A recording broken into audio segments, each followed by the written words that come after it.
disinilah gereja merayakan imannya itu. Gereja bertindak atas nama Kristus.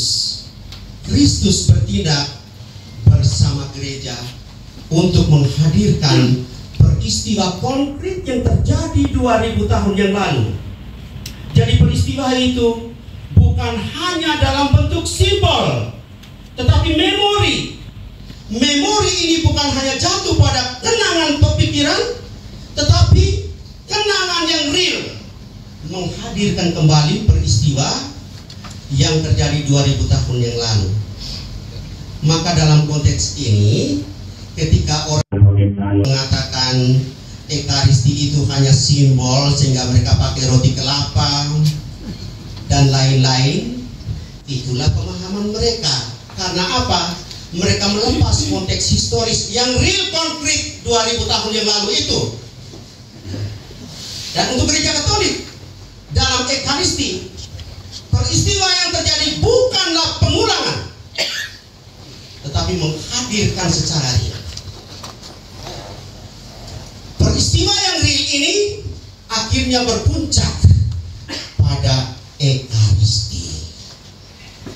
Semua liturgi gereja dalam doa, ibadat, dan lain-lain harus terarah puncaknya kepada Ekaristi. Mengapa harus terarah kepada Ekaristi? Karena di dalam Ekaristi ada sumber yang mengalirkan rahmat keselamatan. Disinilah sehingga dikatakan Ekaristi menjadi puncak dan sumber. Tetapi kita selalu sebut terbalik ya, sumber dan puncak ya. Dia puncak yang dituju dari semua perayaan liturgi gereja. Mengapa itu menjadi sasaran terakhir? Karena dari Ekaristi mengalir sumber keselamatan dan kehidupan. Tapi kita selalu terbalik. Memang seperti inilah kami belajar dogma ya. Nggak boleh bolak-balik. Nah, apa yang dirayakan dalam Ekaristi? Kita merayakan tindakan Allah yang menyelamatkan. Ketika Allah menyelamatkan manusia, Allah tidak hanya memberikan sesuatu. Turunkan mana dari surga, berikan air segar dari padang gurun. Allah memberikan dirinya sendiri, memecah-mecahkan dirinya, membagi-bagi hidupnya untuk keselamatan kita.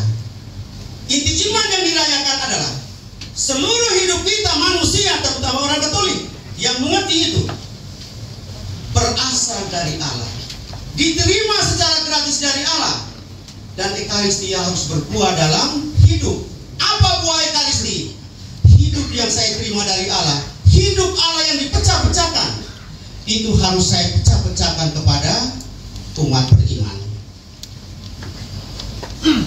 Dalam konteks inilah hal yang dituntut adalah partisipasi aktif dari umat. Partisipasi aktif ini hanya mungkin kalau umat mengerti dasar yang saya jelaskan tadi. Maka di sini dibutuhkan katekese.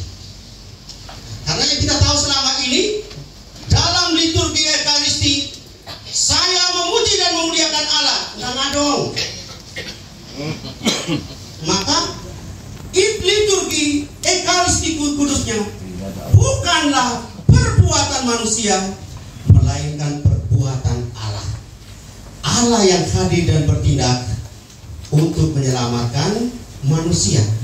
Dan keselamatan itu akan diteruskan kalau saya sebagai pengikut Kristus juga melakukan tindakan-tindakan seperti Kristus, memuliakan Allah dengan membagi, pecah-pecahkan diri saya demi keselamatan yang lain.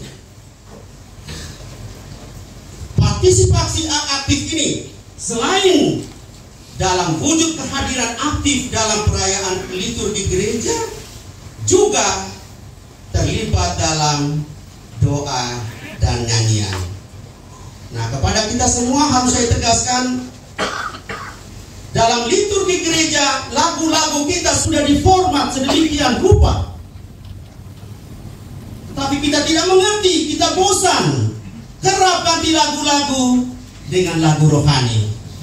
Kita sulit membedakan antara lagu rohani dan lagu liturgi. Ya. Mengapa? Karena nyanyian dan musik liturgi itu adalah nyanyian dan musik yang kudus. Mengapa kudus? Karena terikat pada teks-teks kitab suci. Maka nggak sembarang lagu yang hanya asal ada kata-kata kudus. Oh, ini pantas dinyanyikan di gereja. Ada bukti biblis nggak? Ini jadi soal.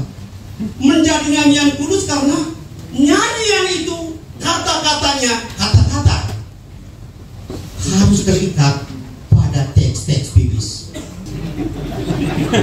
Sehingga lebih mempesonakan mata, menggetarkan telinga kalau lagu Si Gulepong mulai muncul dengan irama baru yang viral sekarang ya. Hal-hal seperti itu. Persoalannya kita mengerti nggak? Jika tidak, liturgi kita seperti itu. Karena apa? Karena kita tidak mengerti dasar ini. Yang berikut, setelah liturgi koinonia,